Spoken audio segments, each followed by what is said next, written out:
Good evening.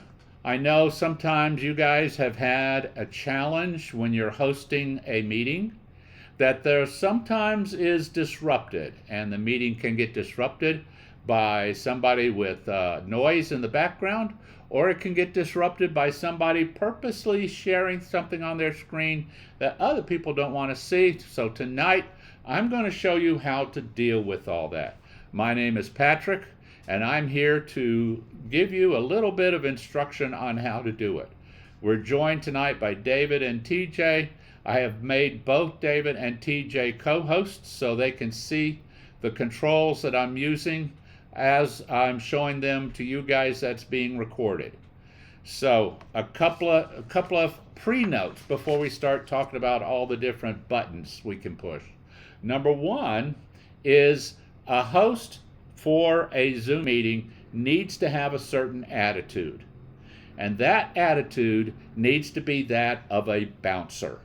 A bouncer at like a party or a bouncer at like a bar. You want to have the friendliness that bouncers have, but then if somebody gets out of line, you have to drop the friendliness and take care of business for the sake of the event. So in this case, for the sake of the meeting, you have to just be nasty sometimes. The other preliminary thing we need to talk about is we need to talk about equipment. It is virtually impossible to effectively be a meeting host, a Zoom meeting host, on anything but a laptop or a desktop computer. A phone, a tablet, a lot of the controls are there, but they're very hard to access and they're not real obvious. Whereas the controls to manage a meeting on a desktop is pretty much out in the open, and once you see them, you will know where to find them when you are the host.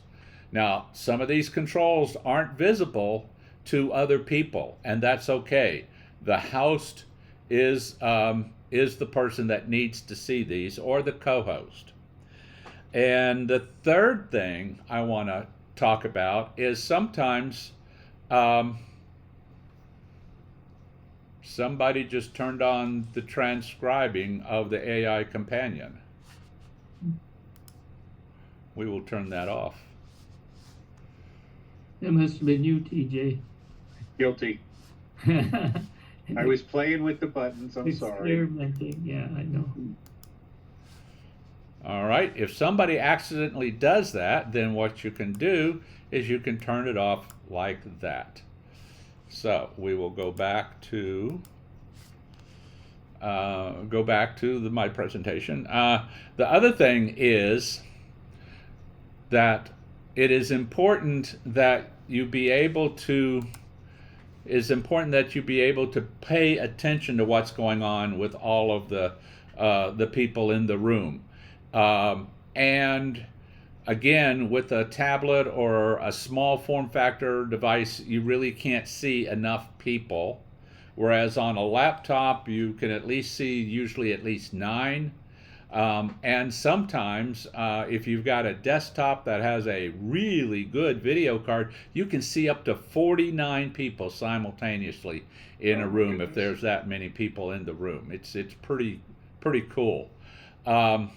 So that's, but sometimes if there's more than a handful of people in the room, it's important to be able to have co-hosts. So with co-host, that means that the meeting's not dependent on one bouncer. You can have people that are backup bouncers.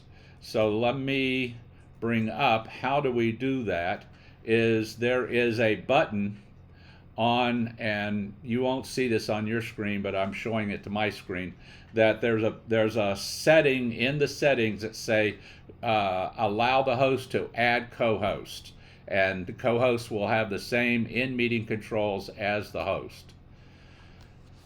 And so it's important to be able to ask for help when there's more than a handful of people and to assign a co-host.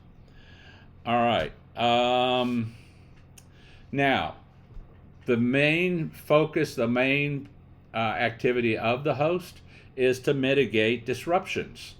So what could be a general disruption normally is like somebody has their microphone unmuted and then there's modulation in the background and it comes through the meeting. That is annoying. So if you go and if you bring up the participants panel, there right now, the participants panel, the first button on the left-hand side down below, you see 3 participants, and TJ is muted, but David is not. And so I can press the mute button, and that will mute David. And again, it's important for the meeting to not be disrupted, so that's something I just do automatically. I don't ask permission. I just say, sorry, you accidentally left your microphone unmuted. So that's the easiest disruption to handle. The other disruption to handle is if somebody starts sharing their screen. Now there is screens can be normally shared. If you go down to the green share button down at the bottom, you can share one participant at a time, and under advanced sharing options. Right now, I've got this meeting set that only the host can share, and one participant at a time can share.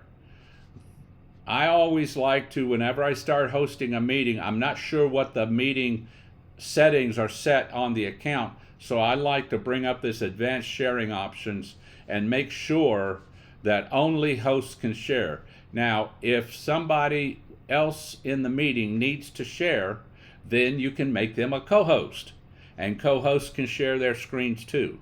But that way, one of the favorite things that Zoom bombers like to do is they like to share their screen with video that most people don't want to see. And so by limiting that, that eliminates them from taking over the meeting screen to share that. Then the next thing we can do if somebody is being disruptive is there's a couple of different ways to kick them out. If you go back over to the participants panel, there's a more button next to people. And if you look up the more submenu, you can see that the more submenu, you can stop video, you can rename, or you can report them. And since everybody here is co-host, it doesn't say another option. Another option is you could remove them. So a remove option is available for non-co-hosts. So temporarily, I'm going to withdraw co-host from TJ. TJ's no longer a co-host, so now when we bring up that menu, it says I could either put TJ in the waiting room or I could remove TJ from this meeting. Again, this is a control that the host has. Make you a co-host again, TJ. And that's one way to remove. There have been instances, and I've heard of meetings that have this, they will get a handful of Zoom bombers. They'll get a bunch of Zoom bombers at one time. So down under the host tools, at the very bottom, kind of in the middle, next to the share button, there's a host tools button that you can see. And the first thing to do, if there's multiple, is suspend participant activities. That red control at the very bottom. That will shut down everybody's audio and everybody's video except host and co-host. Okay? Then you can go through and hit the remove participant, and that'll bring up a submenu of all the non-host and co-host when you click that, and that'll bring up, and then you can manage each one of those at a time. But that's the important button to remember if you get a whole group of Zoom bombers, is suspend participant activities and then just go through and remove participants. Also, you can do a lock meeting in this menu at the very top. The very top menu item says lock meeting. What that does, it prevents anybody else from entering the meeting. So nobody can join the meeting after it's been locked. So that is a control that is also good for because a Zoom bomber might decide that they want to change credentials, log in as a different Zoom account, and then come back in the meeting. And so locking the meeting for a temporary time, you can unlock it later, but if you throw somebody in the waiting room, because the waiting room was where you guys showed up when you first came here, and I had to admit each one into the meeting. So you can interact. Well, you can't interact. You can send messages into the meeting room, but they can't message back normally. There are settings you can set to allow waiting room people to message back to hosts, but I didn't want to go into that detail. And then the one other control that is always handy to do is allow participants to join before hosts. And what this control allows you to set up the meeting so that anybody can connect into the meeting, and if they have the host key, they can become the host, so the Zoom room owner doesn't have to join, doesn't have to be online. Now, where do I find that setting? It's in the account settings. If you log into your account under zoom.us, oh, okay, and you log in with your password, when you set up your meeting, there's under personal meetings, there's a menu item on the left-hand side that says settings, and you can go in there, and there's a bunch of different settings. Okay. Another thing that they asked last time, where do you find the link where you have the meeting ID and the password all encrypted in an invite link? So this meeting, that is under, if you look at the very, very top, the green shield next to the counter, click on the green shield. Now what you see is you see the meeting ID, the host, the passcode, and then the invite link. And so if you click that link, and now I will paste it in the chat, this gives you the meeting link for this meeting. So if you're not sure a meeting, or somebody gave you the meeting code and the passcode and you had to type all that stuff in, this is where you can find the link to the meeting if you ever want to create a meeting and send them a code. So that was something somebody asked me about before. Those are the main things to remember when you're Zoom hosting, is just kind of keep an eye out. Watch out for people who leave their microphone open, and some people like to go in and rename people, because on some devices it's a pain in the ass to change somebody's name. Whereas with the Zoom host, we have the ability under the more option in participants. If you go to participants and you go to more, there is an item that says rename. So those are the topics I wanted to cover. Any questions?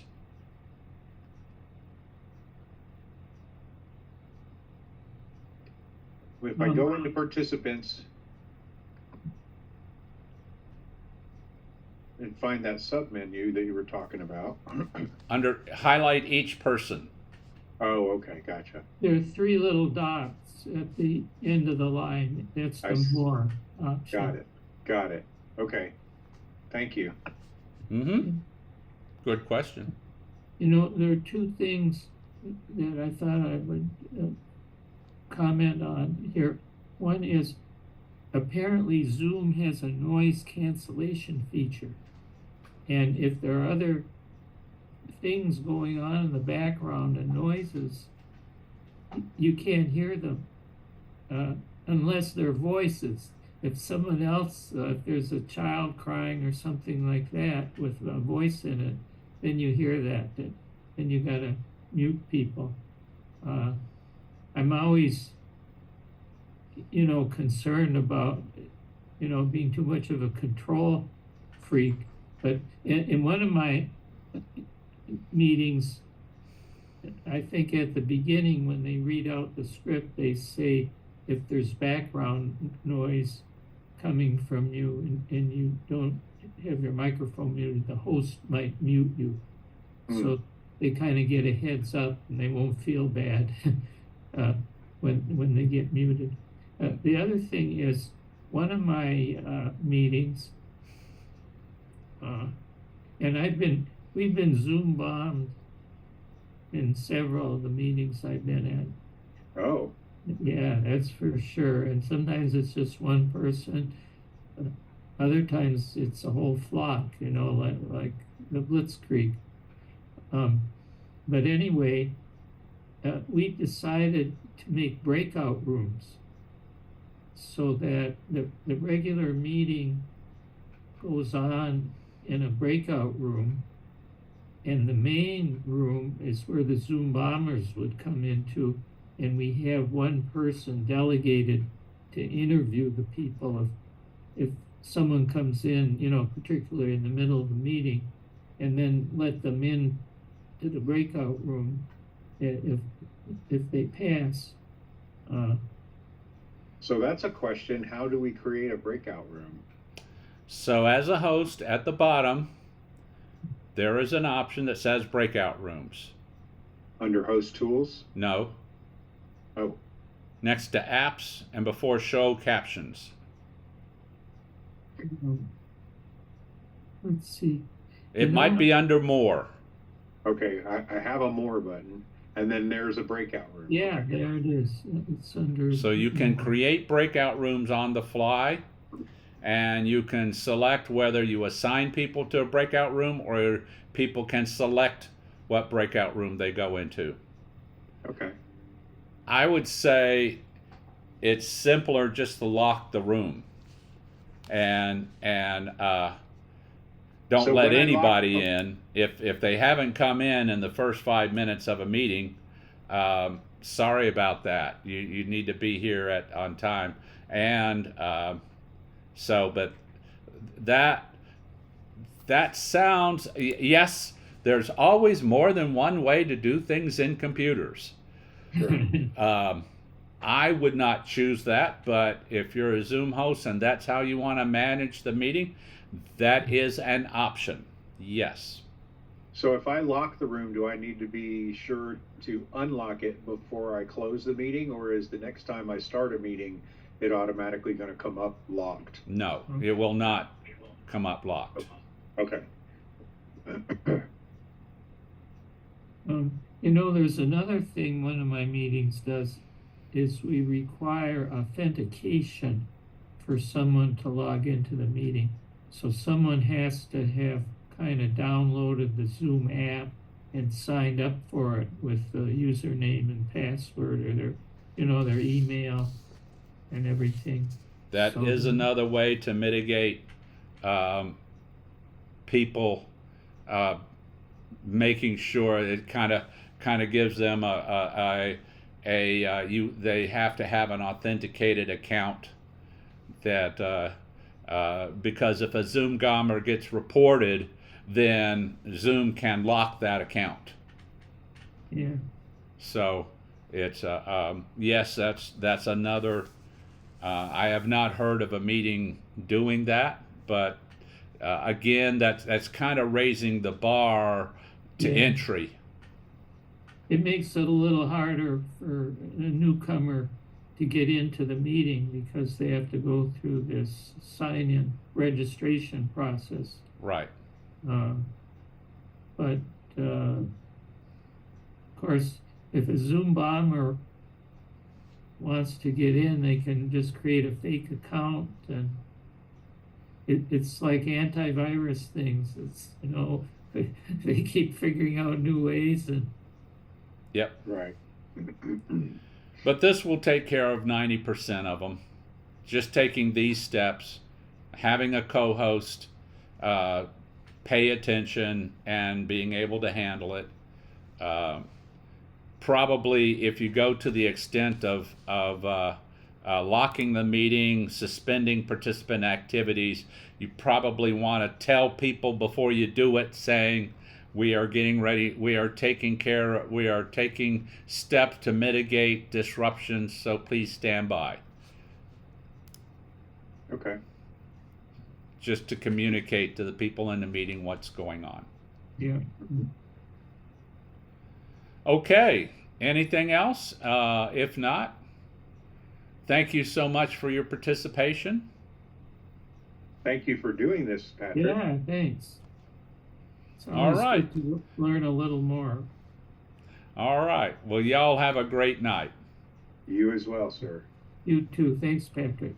Take care. Good to meet you, David. Take care. Yep.